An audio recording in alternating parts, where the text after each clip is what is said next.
The Tao of Self-Confidence, Episode 260.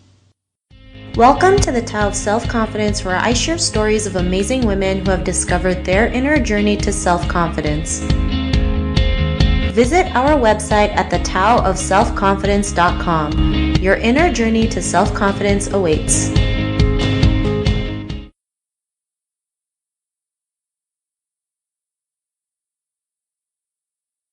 Well, hello friend, welcome to the Tao of Self-Confidence, where I share stories of amazing women who have discovered their inner journey to self-confidence. I'm your host today, Sheena Yap Chan, and today I have a phenomenal lady on today. She is a feminist, a scholar activist, and a social justice educator, and I'm really excited to have her on and share her story about self-confidence and the tips that she has for us today. So without further ado, I'm going to introduce you to Vanessa Teck. Vanessa, how are you today? Maybe you can fill in a little bit more about yourself to our listeners. Yeah, of course. Hi. Well, first, I'm really honored to be here speaking with you and everyone else today, and excited to share my story. This is a really great opportunity to, be able to reach out and speak to other women, and I'm excited to be able to create connections through this. As you shared, my name is Vanessa. I am a daughter of Cambodian refugees. They came over to the United States around the 1980s, and I was very fortunate to be born in Denver, Colorado. Since then, I've dedicated my life to social justice, particularly with Asian American activism and feminism, especially as it has to do with higher education and Southeast Asians in higher education, and just telling the story of what it means to be an Asian American woman in this, climate that we currently have, and understanding our identity and the stories that we need to be, and the stories that we should be telling. Thanks for sharing that, and it's great that you can share your life experiences and stories and help other people kind of inspire and take action in their own lives. And what's your cultural background? Well, I identify as a Cambodian American and Asian American. For a really long time, actually, as I was growing up, I had no idea what it meant to be Cambodian. My family didn't speak about the war and their experience as refugees and their journey to the United States because of all the, trauma that they would have to relive in speaking about that. So as I got older, I just called myself Asian American and didn't really have any connection to my ethnic identity. It wasn't until high school where I did my own research about the genocide in Cambodia that I realized how important my identity as Cambodian was. And now when I'm in organizing spaces, in Asian American spaces, I'm very specific about identifying as Cambodian American because it's a unique experience that differs from a lot of other Asian American folks.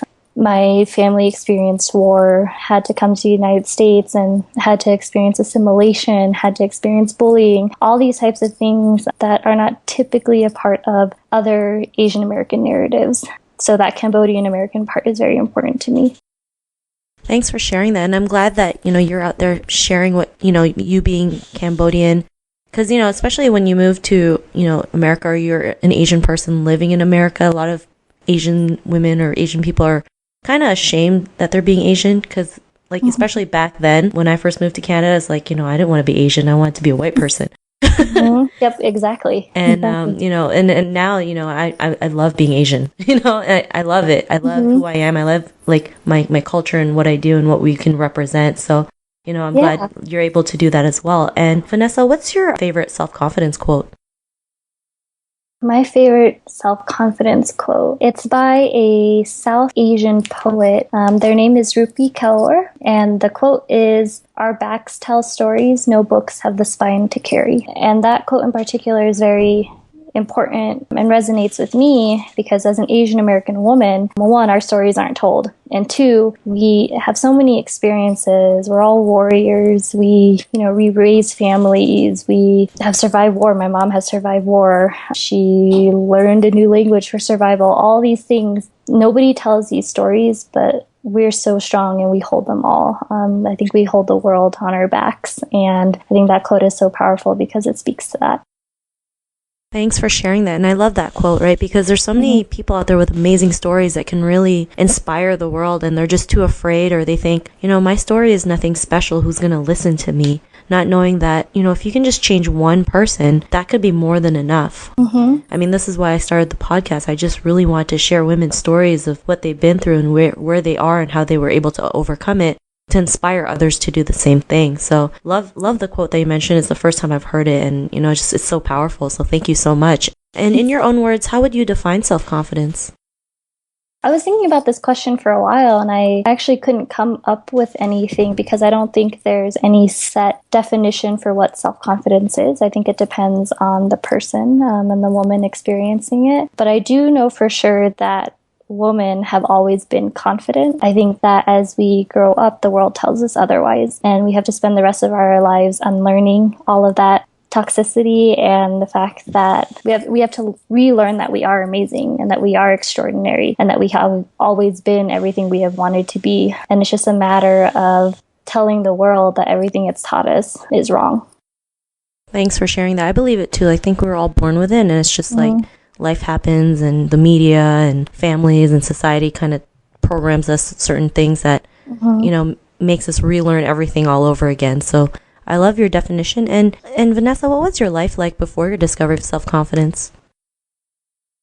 I'm going to share another quote. When I was thinking about this, I think that when you lack self-confidence, you end up molding yourself into being what others want you to be. And there's this quote by an incredible activist feminist, Audre Lorde, and she says, "If I didn't define myself for myself, I would be crunched into other people's fantasies for me and be eaten alive." And I think that's true. Before I discovered my own self-confidence and my own being, I think I felt lost. I, made myself smaller. I made myself nicer. I smiled more because I thought that was what people wanted. But as a result, I had no idea what I wanted to do and where I wanted to go. And as soon as I got over that point of realizing that I didn't need to be other people's fantasies, one, I was happier. And two, I think I started surrounding myself with a community that truly supported me and loved me no matter who I was. And that has given me the ability to do the work that I do. Social justice work isn't easy. And in order to do it, you have to do it with the community. And that self-confidence has really brought together that family for me. Thanks for sharing that. And I love that you mentioned, you stop being other people's fantasy.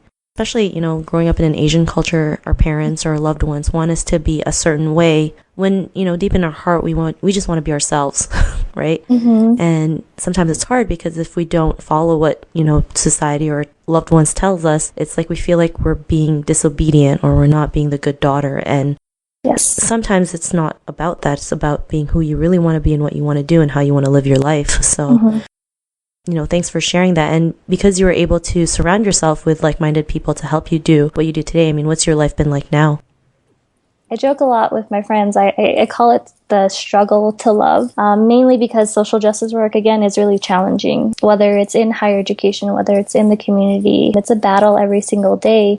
But I think it's a battle worth fighting because you are with people that you love.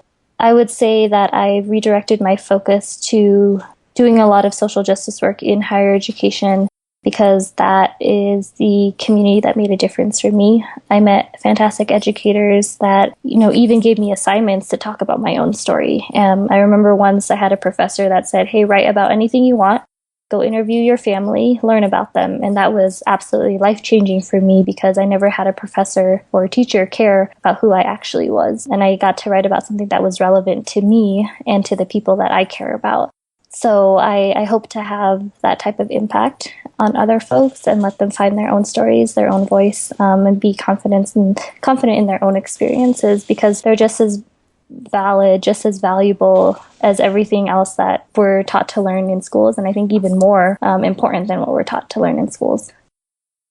Awesome. Well, thanks for sharing that. I'm glad you're doing something that you're passionate about and, worth fighting for. It's rare that people get to do what they love to do. And, now we can show others that anything's possible if you just go out there and just do it. So, to the woman who's listening to your episode, she may be in her own journey of self-confidence. What would be that one tip you would give to her?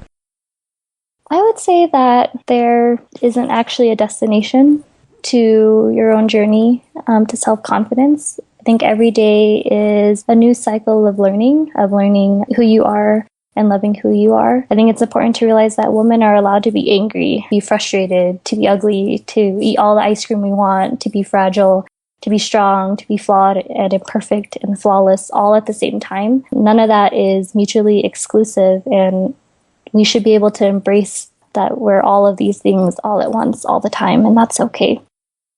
I love that tip. And, it's true. I mean, we have to love ourselves even with our flaws, even if we binge on Netflix every day, which is not a bad thing sometimes.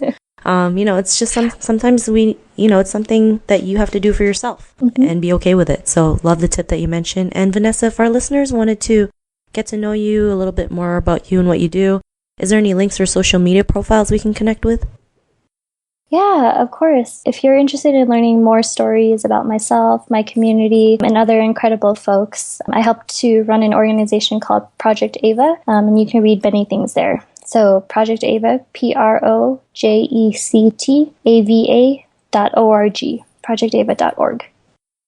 Thanks for sharing that. And to our listeners, if you want to connect with Vanessa, you can also head on over to thetaoofselfconfidence.com and search for Vanessa's name.